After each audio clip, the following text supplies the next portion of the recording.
when you start out, I want you to post about anything you want. You don't need to post about email marketing. You don't need to post about marketing automation, CRM, like whatever you want to post about as a starting point.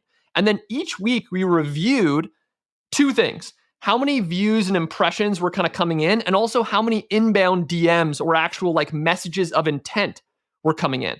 And then we just compared it. We looked at like the people who are winning each week. What does their content look like? And then that became the guide of like, okay, this is what we see from the data. And so over time, though, that will kind of show itself. But that way I can get people excited. They can post about whatever they're interested in. One of the biggest mistakes is walking in and telling a team, you need to go regurgitate our blog content. Like it just falls flat. It doesn't go anywhere, right? But if you let people in with that open structure and then just encourage everyone to follow the signals of where we see there's velocity, you can find out what actually works for your business, right? As you're kind of going along on that process. Welcome to the Product Tea with Leah. I am your host, Leah Darin, and we are about to spill the tea with the best from tech about product growth and senior leadership topics.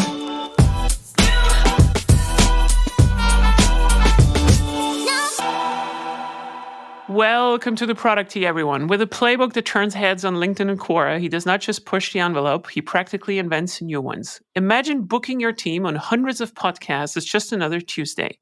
That's his world. At the helm of growth at ActiveCampaign, he's not just playing the game, he's on a mission to redefine it, aiming for the audacious goal of 1 billion in ARR. And with his track record, you'd better believe he's having a plan to get there. So if you ever wondered how to skyrocket your brand into the growth stratosphere or just want to have a peek into the mind of a growth genius, you're in for a treat today. Give it up for the one and the only Casey Hill. Hi, Casey. How are you doing this morning? I'm doing great. I'm doing better after that intro. Thank you. Excited to be here. Oh, that's very good. How would you rate this intro from 1 to full traction growth channel, whatever? I'm going to give it full traction growth channel. I don't know. I've never had that scale before, but yeah, I appreciate it. I'm just going to pretend that I did not stumble over my own words here. So, Casey, can you introduce yourself to the audience real quick in case there is someone here listening that does not know you, foolishly? Yeah, I mean, I think you encapsulated some of the major things, but I've been in the SaaS space for over a decade, specifically focused kind of in the MarTech world for the vast majority of that. I've dabbled in, launching my own products. I launched Kickstarter in 2018. I've done a lot of teaching. I'm teaching a course with Stanford Extension starting on April 1st around demand generation. So super interested in everything go-to-market. I've kind of been in sales and marketing leadership roles for a lot of that. Kind of got into institutional consulting the last 3 to 4 years. So working with pre-seed and early series companies, specifically around growth and pricing and churn and all that kind of fun stuff. So that's a little bit of my background. Yeah, that's really cool. And we're going to take it there. But before we dive into the main topic, what do people get wrong about you once they get to know you? Yeah, it's a good question. I think that I tend to be pretty obsessive, work focused. I'm the type of person slacking at 10:30 p.m. because I saw an interesting article or something that kind of caught my attention.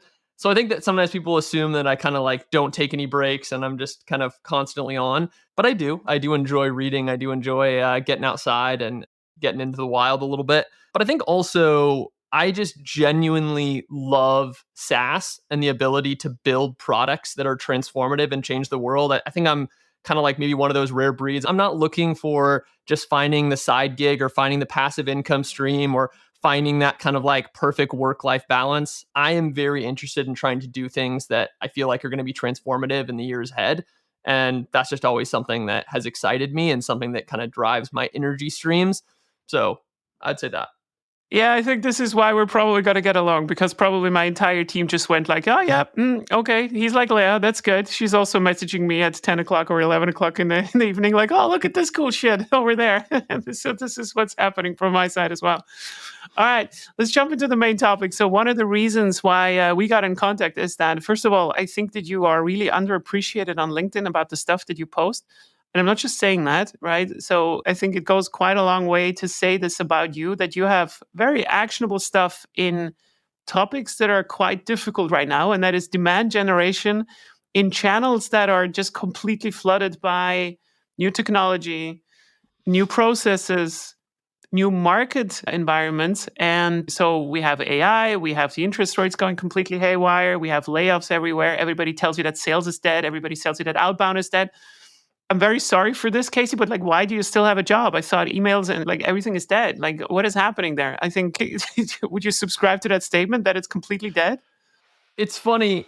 Email, I think, has evolved and changed so dramatically over the last 10 years. So when we think about what makes email successful, the first thing I'll say is I think that 90+% of people who use email don't use it effectively, right? So I won't say email is dead, but I will say the vast majority of people aren't using it as effectively as they could. And I think part of that starts with like a lack of a targeted goal. So one of the first things when I'm sitting down, I'm working with teams around email is like, what are you trying to do? Are you trying to drive pipeline, or are you trying to drive conversions, or are you trying to create more product adoption, retention? Like all these different goals require very different structures of what you need to put together. So the first thing is what I can almost guarantee you won't work is the kind of amalgamation of everything, which is your newsletter is just like trying to do 20 different things and it has 10 CTAs and you're going in all sorts of different directions.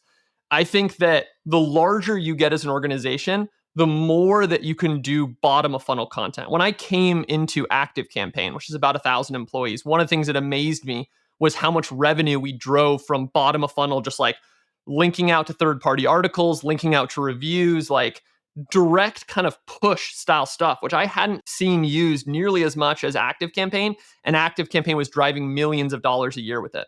So that was actually an education process for me of like, wow, I'm seeing the capacity of that in motion. But that's also because Active Campaign has a very large audience and very large pipeline to deal with. For companies that are on that kind of growth trajectory where they're kind of ramping into that, I think it can make a ton of sense to go more the direction of like a scaling SaaS. This is a newsletter from SaaStr where they highlight it's more top of funnel content and they're highlighting those very specific growth inflection points for like these top companies, and it draws a lot of attention to their thought leadership. So I guess at a high level, that's the first pillar I would have folks focus on, is to be very intentional about the goal. Good. So, on the broader topic, what we're really talking about here, like if we take a step back, like what email is about, it's one of the alternatives that we have to drive some kind of demand in B2B. And how we drive this demand has been changing in the last years quite dramatically from the technology side and also like what kind of channels we have available. How do you think about this? Like when you are either when you are approached or like when you are like, what is the structure that you're going through? If someone says like, Casey, we have some money, we need to drive some demand and it needs to materialize in the next 1 to 2 years. How should we approach this? When should we go for email? When should we go against it? How do we balance this against LinkedIn, content creation, any kind of organic demand generation? How do we balance this? How do you think about that? Yeah, I think it's a broad question. So we'll talk about a handful of different kind of components to it. So I think that if you're a company that already has a large existing audience and already has a lot of pipeline, I think email is a tactic that you can deploy fairly quickly. And if done right, like say linking people to high authority third party articles, bringing in outside trust, bringing in the right type of content that can kind of drive conversions, I think that can be a low hanging fruit to close revenue this quarter. So I think email on that sense, bottom of funnel focus, if you have a strong existing amount of pipeline. If you Mm. are a smaller company, if you're a startup, if you haven't cultivated that community, that audience, that pipeline previously, then I think with email specifically, it can be a good channel to build an audience. But just like all the things we're going to talk with, it's very competitive. So I think that if you want to stand out, you have to be willing to share a lot of firsthand data, to get into the weeds, to provide depth.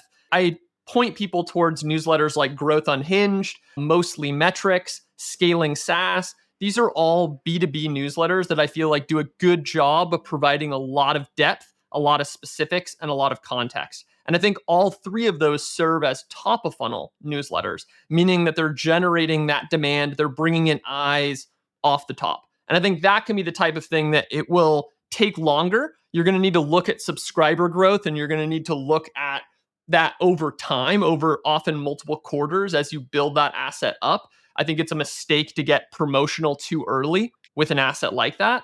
But if you have a longer time horizon, I think that can make a lot of sense. The other component of this, though, is I think that what matters the most is to make really good content and then figure out strategically how you're going to use it in different ways. So with that same kind of concept of very data rich, sharing firsthand experience, if you go through the time to compose that article, you can then post it onto your LinkedIn. You can take it and put that into a newsletter clipping. You can go to specific subreddits, like I all the time go to /SaaS, /entrepreneurship, /B2B marketing, /email marketing. There's a dozen that I go to for my brand, and I think it'll be different for each company. But finding those different communities and then using that high quality content in those spaces. And I think if that content is top of funnel, i.e., not promotional, system agnostic information, that will be a way where you can often get a little bit of the best of all worlds, where you can take content, use it across many forums, and drive impact. Let's double click on this a little bit and let's be very concrete about this, because you said a couple of really smart things in my mind that we have to specify a little bit. So first of all, when we talk about good content, I'm just going to tell you what I think about good content, and then you just like mirror back whether you would agree with this. So what is good content to a very specific audience? Let's say we have an ICP in the banking sector, and we know who that exactly is that we want to talk to. Or like, so we are the bank and we have an ICP where we know like, hey, we want to sell to a very, very specific audience. The more narrow that we define this audience or like this ICP, the more clever we can actually generate content that is valuable for those, but that is not necessarily talking about our core offering. And I think this is one of the first things that I also have to onboard clients to, that they kind of understand, hey, it's not about advertising your stuff. It's not about always generating value in the sense of like, hey, if you use our stuff, then you're going to save this much and that much money. This is not promotional content. What we are talking about and what you're talking about here is that we try to produce good content in a very specific cadence to onboard a portion of a very specific ICP group that is talking to each other, so they can start to depend on you, right? So like, hey, okay, like in 2 weeks, another good article is coming that is relevant for me. And it's not so much about the selling part from your services. That actually is probably the minority of this entire thing. And this is what we're talking about when we talk about good content. And would you mirror this? Would you say like, yeah, that's on point? Yeah, I would. I mean, I think, again, I like to use the example of scaling SaaS from SaaStr because it's one that I think fits that mold quite well. That they're constantly associating SaaStr, which is an event company, right, with this idea of fast growing SaaS. So that topical relevance is there. It ties directly back, and they're continuing to put that out. The fastest growing SaaS. Here's all the tips. Here's what underpins it. And they're putting their name in association with that. So I think that is kind of the recipe. The other thing I'll note specifically on email that I think is super important, though, is expectation to reality is so, so critical. So one of the reasons that a lot of the newsletters I just named do so well is they follow a very specific format. So like with scaling SaaS, it's like, here's 5 tips on how, or 5 reasons that this company scales, right? This top company scales. And they have it the same time they send each week. There's predictability in when you're going to get the message and exactly what's it about. And I think that is the formula for success on the engagement side, which obviously is ultimately correlated with the success of the channel. So I want to talk about this really quickly, but before we go into this, you also said another thing, which is like the repurposing of content, right? So like we produce one content piece, for instance, like an episode, like this podcast episode, and then we do something with it, right? And we also post it in different channels. And I think it's quite important to see that this is not just like enhancing the existing or like the main piece that you're producing, as in much it's already part of the entire complete plan. And I want to now tell you, not around this, to your other point, what you basically said is like this expectation to reality, like this staying on top of mind, constantly being somewhere, or like invoking this Pavlov reaction, like the dog that is waiting for the bell to ring and then the food is coming, so they're starting to produce saliva and all of this. This is what this is about. And I think we've talked about this in the pre-talk really, really quickly. We have to look at this kind of demand gen in a little bit of a different way. So like if I have $10 million to spend, and I think I have to spend it in this kind of organic demand generation, I want to really spend it not in a way where I spend the most of it at the start. So, like, hey, we're going to create some like crazy stuff just to go out of the gate, and then we're going to taper it off, and then we see whether it's going to gain traction. It's really important to have a long-term plan that has little investments all over until the end, with an increasing efficiency in the traction that you're getting. I hope I explained this clearly over the air right now, but what I'm saying is that with time, your channels are also starting to become much more effective because word of mouth is going to create more dollars per word that you are starting to put out. Would you agree with this statement?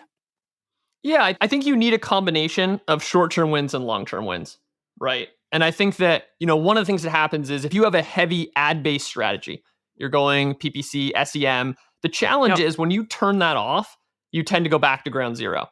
So it can work very effectively at driving specific pipeline trials paid in a short term, but when you turn it off, you're back to ground zero. Whereas building owned assets from a community to a podcast to a newsletter has the ability to have that long tail impact. So I think that really what the best teams are doing is they're finding a combination of what needs to be done right now to drive velocity. You can't just get rid of that. If you only focus on long-term levers, it's going to be problematic. But I think the best teams are finding that right synergy between the short-term wins and the long-term wins. And I do think it depends. It depends how much cash you have in the bank. It depends on your burn rate. It depends on how much pipeline you've already developed.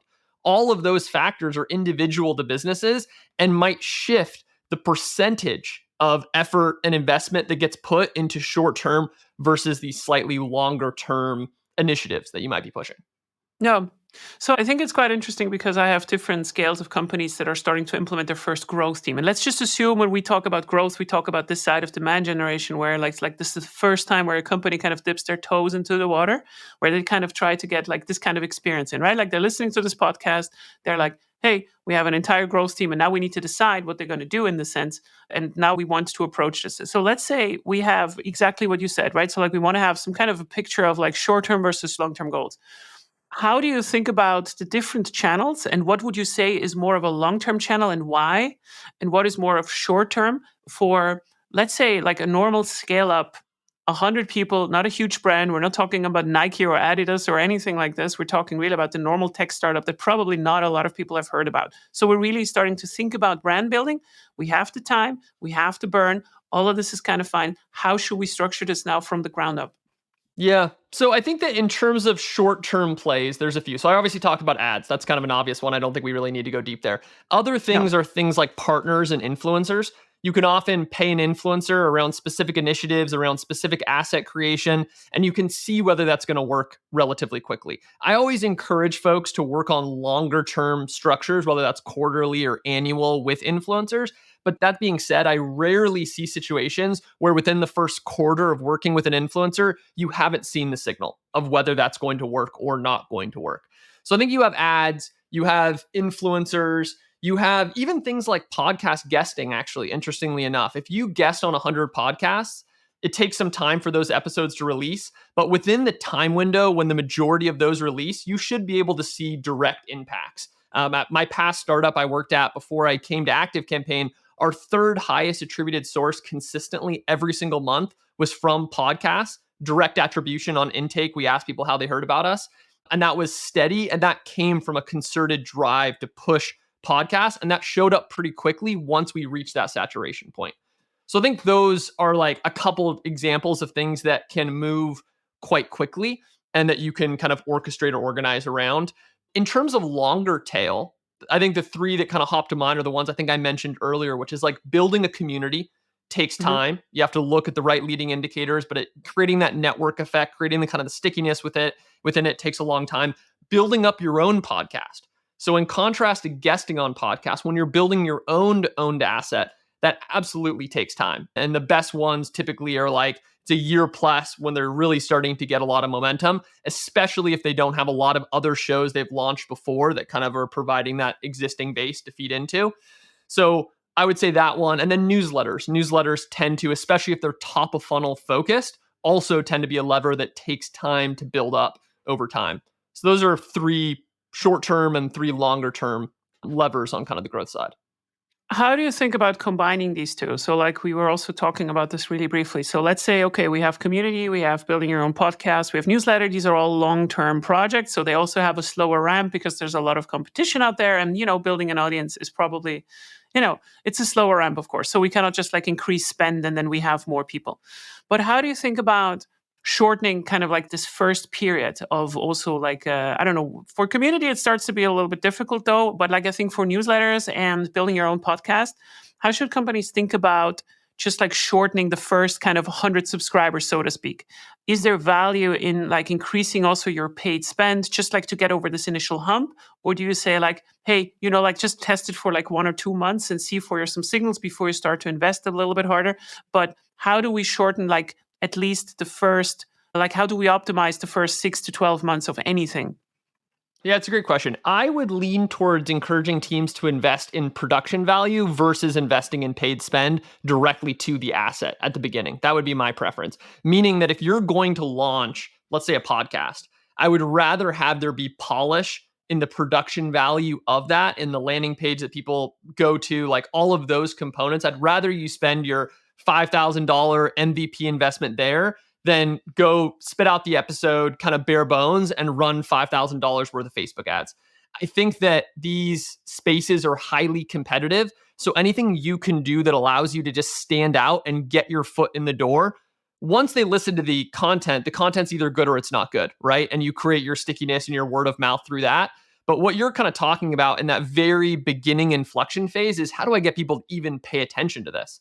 And if you Yes. launch a new newsletter or a new asset and you have like a solid production value, trailer, promo leading into that, I find that you're going to have more success than if you just took that and you put it into a basic PPC budget. So that would be my first kind of advice if you're going to spend. I definitely am of the kind of mindset that you don't want to overcommit and say, like, I'm going to do 25 episodes of this thing, regardless, doesn't matter how it performs, and just like commit all of that up front. I support this idea that you set leading metrics. Oftentimes, those can be non-linear for the best performing assets, but you can kind of do your homework and figure out what makes sense for your business and your model. But it's what at month 1, month 3, month 6 do I need to hit as a leading indicator that's showing this is going to have the momentum ultimately to be something that I double down and invest in and move to that kind of scale phase. And so I mentioned before the show, I was talking with Kieran, CMO over at Zapier, and he was talking about marketing against the grain. And they had set a benchmark of 50,000 downloads in 6 months. And he kind of talks about the benchmarks they put at month 1, at month 3, at month 6. And then he talks about once they hit that goal, then shifting over into a phase where they were doubling down, putting more investment, putting more distribution, like spending more dollars once that MVP had been a success for them. Now, obviously, that benchmark number is very, very high, and it is, I think, partially due to the fact there's a very large existing network there. But talk to people, get specific reference numbers. Don't go in blind. When you're planning on doing a channel, say, who is a company that's just one step ahead? If you're at 10 million, talk to the 20 million company. If you're at 20 million, talk to the $50 million company and learn about what those companies have done. I think people will be surprised how open folks are to share that kind of data with you and use that as benchmarks to have the right leading indicators with those plays. 100%. I really, really love this because I was just about to ask you. So, like, hey, if you have no clue, so how do you come up with your first targets? And this is exactly how you have to talk to people. Specifically, my issue is right now performance from 2 years ago. Like, if you start from the ground new, is not the same as today. So, you really have to talk about a company, how they are doing today. Because, yeah, like everybody has a podcast. That's just like the reality. Everybody's on LinkedIn, everybody has a newsletter. That's just what it is today. And I think I just wanted to add like 2 flavors to what you just said. I think on the podcast side, you are absolutely right when we talk about the quality. It is really mind blowing to me that if you think about it, right? So, like, let's say you record like a really good episode in your podcast. My very, very first one that I recorded was with John Cutler. He is still quite big exposed also on LinkedIn, right? Like a good quality guest. It still annoys me to this day that I was using a microphone that was just worth like $150 because there is no salvaging this. You can, through AI, like you can polish some of the stuff and so forth. But like when we talk about podcasts, the audio quality is still what counts. It's not your intro. It's not all the other stuff. But what you do not record, you cannot add afterwards easily to this particular episode. And I would say to your point that there, I'm absolutely with you that the quality matters. On the newsletter, I do not agree that much. I think at the start, I usually try to really frame it in the sense of like, can you have a motion with a team that consistently puts out the same kind of quality that you have to find over a longer period of time? And then we start to look at the numbers. is probably more of an indication rather than just saying like, hey, just produce some content for kind of a month. Do you know what I mean? It's like the processes for written content, like how long should it be? Do we have enough sources also for new insights and so forth? Tends to be harder on newsletters. And that's how I look at it. But other than that, like, I think I completely agree. Do not skimp on quality. Yeah. And I think to your point on that one, it kind of depends on who you are, right? Like if you're a person who already has a large footprint on channels like LinkedIn or other social channels, you introduce a new newsletter, people are probably going to know about, like they know about you, right? You carry that influence coming in, so you can help accelerate that first period. But say you're a company that doesn't have that level of visibility. You're a smaller org, maybe you're 1 to 10 million ARR, and like people just don't know about you yet. If you don't have some sort of concerted amplification plan for that when you launch, it's just like, I'm going to put it out there and let good content win. I think it's going to be a tough grind. If nothing else, it's going to take you substantially longer than if you had some sort of plan up front. And it might not be the same as like a podcast. It might not be the production value. I'm not necessarily saying that, you should go spend your $5,000 on making your newsletter pretty. But in that case, for a newsletter, maybe it's finding the right influencers who can talk about it, who can take excerpts out of it and say, hey, this new thing just launched. What I love is that they're doing XYZ. But you have some sort of concerted plan of what's going to make you stand out that gets beyond just the content. Because I think good content is what sustains and will help grow. But you want that catalyst in the beginning that brings people in, and why should they pay attention to it? So I think it's always hard anytime we give generalized advice, because so many brands are just in different situations depending on that starting point. But I definitely would encourage people, even if you have amazing content, to not just put it out in the world and hope for the best. Yeah, and I think it's also a bit of a waste of effort as well. Like if you produce the huge guides just at the start without having any indication and any reach, like that's also a little bit, how we call it, pearls before the pigs or something, at least in German. I think that's another problem that we have sometimes. I mean, save the big hits and like the big content pieces for when you have some kind of traction where you know whether it's going to hit or not. And yeah, but like maybe on this piece as well, like how do you think about gating your content in some ways? I don't know. We haven't talked about this at all. What is your opinion on this? Like, is you creating a guide, putting it out in the newsletter, and then collecting another email for this? Is that equal to the highly qualified MQLs that we're looking for?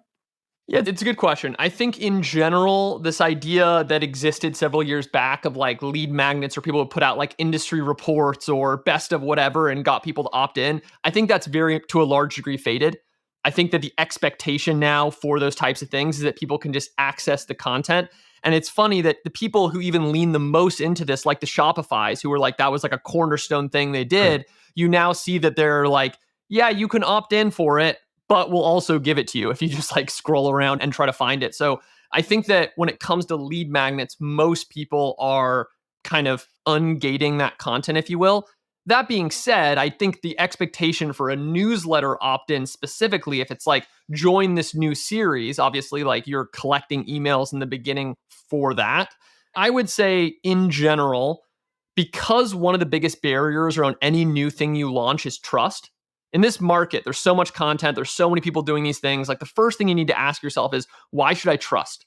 Why should I trust this podcast, this newsletter, this asset, whatever? And that often helps if you can showcase how good that content is upfront. So I very much am of the volition of give as much as you can, show as much as you can, build that trust upfront to the very best of your ability. And then basically, if you bring people into like a newsletter, then I think that's fine to kind of build off of that. But I would encourage folks to gate as little as possible, I guess would be my candid answer to that. I 100% agree. And I started to think about this in the concept of like building pressure in specific channels. And I think an interesting one on this is that let's say you want to gather new followers for your newsletter or like your LinkedIn profile, whatever it is, right? So like we're trying to generate some kind of following. This is not about closing. This is like just like creating some kind of movement somewhere. There is absolutely no pressure from people who are new to you in some kind of way to subscribe to you, right? So like there's no pressure that we can kind of cash in, because this is also kind of a currency that you have to cash in. So what I've been starting to say more and more and more for companies is that when you offer, for instance, a trial for a product or a freemium or whatever, it's totally fine to introduce some friction in regards to, hey, what is your email? Even on an interactive demo. Let's just say like you have an interactive demo and like, hey, this is what Casey offers as a business offering. It's totally fine to ask for an email, because if someone is already willing to look at your interactive demo, what you offer as a company, right? Like we're now in the business offering, there is some kind of pressure that already exists that has been built up somewhere else. For instance, through a business case study or like through listening to podcast episodes and so forth. But because these two experiences are on different kind of spots of the, I don't want to call it the buyer journey because it's not the buyer journey. It's like the prospect's journey. I think this is how you have to look at it. So the later it comes, the more acceptable friction is. And it's also like, there's not a problem. No one will mind giving their email address if it's for a really good purpose, which is, you're getting a freemium of our business product. Whereas on a business case study, there's just no buying intent behind this in the first place. And you can also start to create some really annoying, like negative word of mouth by just like trying to just at every corner creating friction. And I highly discourage people also to do this, right? So like for every case study, just to collect every email and so forth. Try to think on it like, if we are building some kind of interest, where can we cash in on it? And it's usually probably when they're looking at the interactive demos and so forth.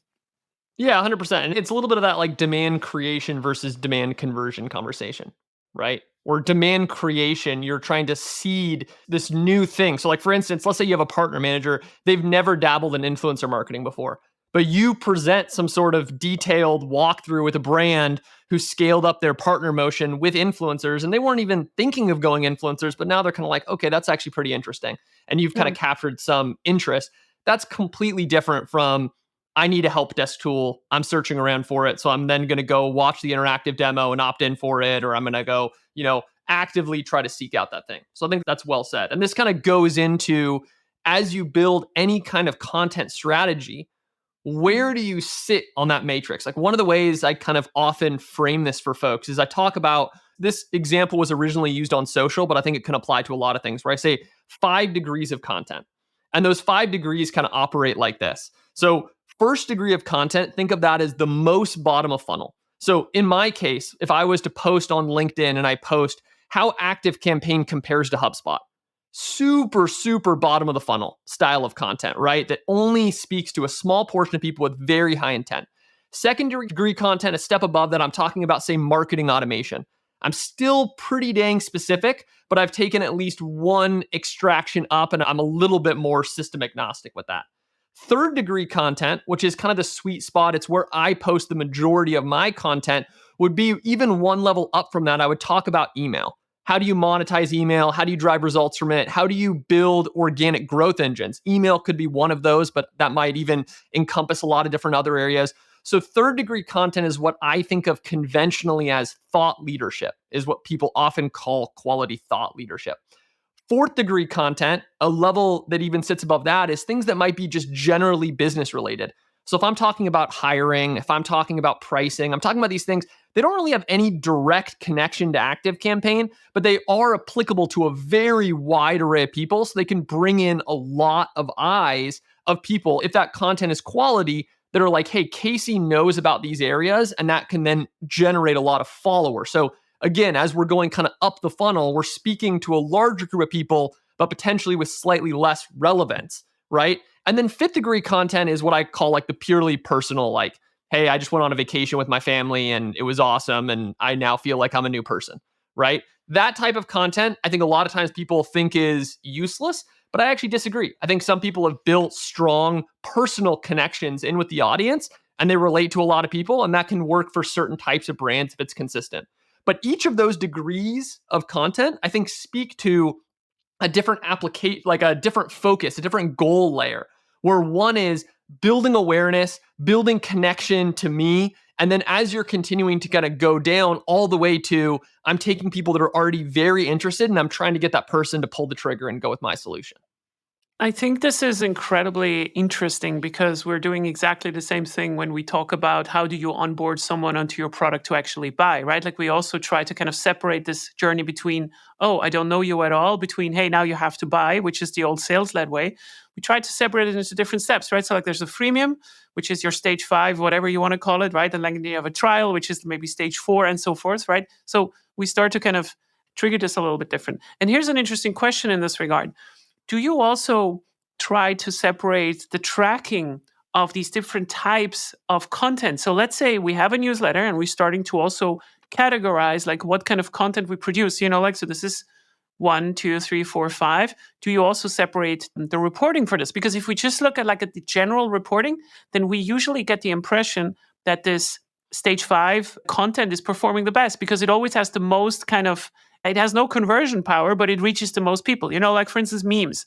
I mean, Elena and me, we have built an entire career on just like shitting on sales-led companies on a Sunday. So I would love to hear your opinion on this because I really love this, right? Like in the end, it doesn't matter just about like the overall reporting, but it can lead you a little bit astray because you're just looking at this, like this wide content alone seems to be, at least on the top of funnel metrics, extremely effective. How do you think about this? Do you also do split reporting? How do you evaluate the performance there? Yeah, so I think there's a number of layers to this. So I'm going to start with what the initial engagement metrics are that are most valuable, and I'm going to kind of move through the rest of that question. So the first thing is opens are the least valuable metric for you to look at. With Apple Auto opens and all sorts of other things, like that is the least valuable. Then one step above that is clicks. Clicks is better. It's a higher intent signal, but even clicks sometimes are being auto-clicked and there's even manipulation there. So one level above that is page views. Page views are now starting to get a little bit more intent. You're looking at, hey, someone actually went from my email and navigated to these different pages on my site. And then one step above that is replies. So the first thing is I would set a little bit of a test of what are the engagement metrics that are most valuable, moving from opens being least valuable to an actual reply from a human being the most valuable. But even if you're getting replies from humans, as per your example, if you build a newsletter all around, your love of mountain biking, that's probably not going to drive a lot of SaaS intent, right? And so I think even if you're getting a lot of replies, that still doesn't work. So I think with those, you need to have a concerted strategy where you're looking at the actual things that matter at the end of the day. And it's about that process. So for example, if I'm posting on LinkedIn, ultimately I'm trying to build a footprint. I'm trying to drive business for my brand. If I'm producing a higher percentage of, say, 4th and 5th degree content, and I'm seeing that that's increasing my follower count, I'm seeing it's increasing all of these kind of vanity metrics, but it's not increasing actual sales. It's not increasing attributed people that come in and they say, I heard about you from LinkedIn. If it's not increasing inbound DMs where people are asking to hop on a call or asking for more information, then ultimately that's not a good fit. Ultimately, those followers just aren't really relevant, and that's not really the direction that you want to go. But it's something that you can validate. I've talked with many SaaS brands that have that combination, and they're doing some of that 4th and 5th degree content as well as the conventional, 3rd degree and 2nd degree content as well. And they've actually told me, no, I actually see the amount of inbound DMs going up and I actually see the attention going up because they have the right followers. They've cultivated the right network, right? So ultimately, some of this comes to the right network. If you gain massive visibility within a network and you've only added people who are, say, senior executives, founders, C-class, all of those right type of folks, and that type of content is giving you more visibility in front of those folks, then maybe that works for you. But I think you have to put it to the test of vanity metrics or even these leading metrics we're talking about. They need to all ultimately culminate in pipeline, in revenue, and you need to be running those tests as you go. So just one more note on this, like when I started the LinkedIn motion, building that system for our team, one of the things I did is I said, when you start out, I want you to post about anything you want. You don't need to post about email marketing. You don't need to post about marketing automation, CRM, like whatever you want to post about as a starting point. And then each week we reviewed 2 things. How many views and impressions were kind of coming in, and also how many inbound DMs or actual like messages of intent were coming in. And then we just compared it. We looked at like the people who are winning each week. What does their content look like? And then that became the guide of like, okay, this is what we see from the data. I'm not just coming in here and telling you, hey, you need to go rehash whatever content. Let's just actually look at the data. What does the data say? The data naturally, from my experience, is going to gravitate towards that 3rd degree, system agnostic, heavily detailed, firsthand experience sharing style of content to drive the most meaningful business. That's what I typically see, right? And so over time, though, that will kind of show itself. But that way I can get people excited. They can post about whatever they're interested in. One of the biggest mistakes is walking in and telling a team, you need to go regurgitate our blog content. Like it just falls flat. It doesn't go anywhere, right? But if you let people in with that open structure and then just encourage everyone to follow the signals of where we see there's velocity, you can find out what actually works for your business, right? As you're kind of going along on that process. I really like this for two reasons, and then I want to get really specific before we end this entire show. But so the interesting thing is like if you apply everything that you just said, which I 100% agree with, and you apply this to a typical B2B business that has, I don't know, like a 20,000 ACV as their main client. There's some lead time in there, like it takes months to activate and so forth. They usually have a problem that they do not have enough data unless they're already a huge company to test anything in their pipeline. Except what you just described usually is measurable to be statistically significant enough to figure out something, right? So like exactly as you said, like, hey, we're posting like 5 content pieces every month or whatever it is. You start to have enough views and opens and clicks to have some kind of prediction. It doesn't need to be super accurate, but like this is now starting to be top of funnel predictable data that you can start to work with, even if the closing of this is going to come much, much, much later because your ACVs are so high. But I want to say one thing here, and this is quite interesting to me. So like, let's say you're starting to build a new motion out on this and it starts to gain traction, like, hey, like last month we had 5,000 opens. Now we have 100,000, right? Like we're starting to get into this kind of curve that is really crazy and we're starting to grow. If you have a PLG motion and you're in this mid-market segment, so you're a B2B company, you're selling to 10,000 to 20,000 KACVs. These leads still take 4 to 5 months to kind of activate and maybe show up also in your sales funnel.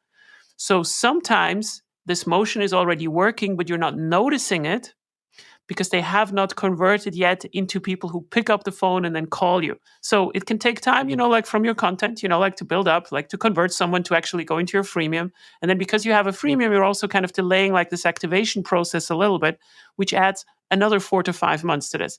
And this is why this is such a long-term play where you also have to a little bit trust a bit. And specifically in B2B, I'm very, very skeptical if someone tells me that, like you can start a motion like this in like half a year and then you already generate leads like crazy. You should generate some leads, but you will definitely not know about it if you do not track your side of the story that you just mentioned and very, very closely on the freemium side, on the trial side, exactly what you said. Where did you hear about us? I'm a little bit skeptical how accurate attribution is, by the way, but at least it tells you that you came from one of those channels, at least in parts, right? So I find this entire kind of framework super, super cool. That's really good. Yeah, I think also gathering information upfront can be really helpful as your first early signal. Like if you ask someone a very specific question around that new person, that higher ACV, that mid-market account that's coming through, if you're asking them a detailed question about a specific challenge that they have that's maybe topically related to where you're at, right? So like say someone's opting into my old newsletter Growth Corner, I was asking them like, what is your major growth challenge? And I would actually recommend people ask a more specific question than what I asked back then. But if you ask that targeted question and you get meaningful replies, that's actually one of your first validation points that this is an actual person who would be a good fit. If someone just responded to that and said like leads, like one word, I'm like, okay, that might be like a little bit of a spammy person. If someone explained to me like, hey, this is where we're at, we've struggled because we're at a 5% month over month churn, we know that's not sustainable, but we're having XYZ problem. Okay, cool. Like that person, just by that one reply that they've done, has given a strong signal that they're probably a viable opportunity, even before we've gotten into the freemium motion and all the different like product adoption components. So I think you have to take the best info that you have at each stage, gather a little bit of information up front, use that as your first validation point. And then then you're tracking those engagement patterns with that spectrum from opens to replies in terms of priority. And then as soon as they get into the product in any capacity, you're really trying to study like what are those patterns of successful activation. And over time, you should get much better at understanding those. And obviously with the advent of AI as well, AI is going to be a substantial catalyst in helping you look at hundreds of different variables and incorporate those all into a persona. So I think that that'll be another component, that the phase 2 of where this is going to go. But I think that you look at each stage of the journey as best you can. And the longer that you run those processes, the more you'll be able to see this is the exact version of our ideal customer. They come in, they answer a question, they get into the product by month 3. Even if that's 6 months, even if it's 12 months, you'll be able to start to track that journey and then know what are actual real pipeline opportunities versus kind of the more fluff vanity metrics. Yeah. I think this is all very much on point. I'm just going to add one thing or like one trick that I've seen work also like in the onboarding flow in this regard, like whether this is on the newsletter or whether it's also on your website, by asking on a dropdown, like from which industry they come. And I'm not talking about these dropdowns that have like 500 industries listed, just like the 3 of your ICPs that you think are relevant.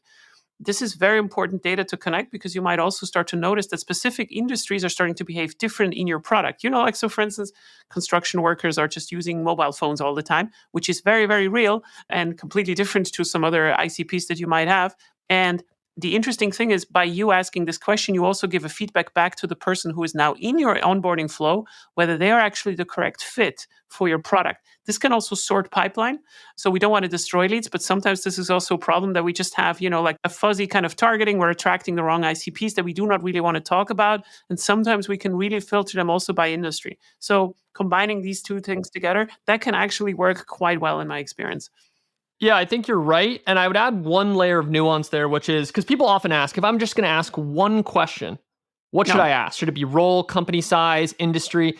And the answer to it, I think, is what messaging are you going to send that is most valuable to a customer? So if industry is the major thing, industry is the major decider of different types of content and onboarding, then you should 100% ask for industry. But if you find that it's actually company size, a 10,000 person e-commerce company is more similar to a 10,000 person B2B SaaS company than a 5-person e-commerce company, and you only want to ask that one question, then you should probably ask company size. If that's the meaningful thing that you're going to be able to send case studies and differentiation and like, hey, they're a larger company, so they're going to need to have roles and permissions and security features and, XYZ integrations. So I think that is the first kind of layer of litmus test that you should have. Yeah, and if you have a good one-pager, you can also frame it in a sentence. Like we had this from Paperspace in my cohort where Benjamin Lamson was presenting the way that they are starting to qualify their leads. It's like, I am a so-and-so from so-and-so interested in so-and-so. And there were just like a few drop-down messages that they could select. And it was super slick. It's just like you form a sentence about yourself. Boom, suddenly we have a lot of information about you that we can sort on different dimensions. So yeah, huge fan of this. Casey, thank you so much for this interview. This was extremely valuable. I could have stayed for another 2 hours, but I think I have to let you go at some point.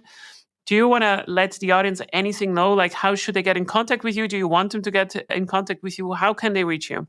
Yeah, absolutely. So I am very active on LinkedIn. That's my major channel. So if you just go to Casey Hill, you can find me there. And if anyone has specific questions around marketing automation or their stack, you can always send me an email, chill, CHILL, @activecampaign.com. It will be in the show notes. And that's the end of this episode. Thank you so much for joining me today. Cheers. Thank you. Baboom. Thank you so much for listening to The Product Tea with Leah. If you don't have enough yet, you can subscribe to my podcast right now on Apple Podcasts or Spotify, or you can head to my website, leahtarin.com, which is leahtarin.com, where you can find much more of my material or just want to work with me.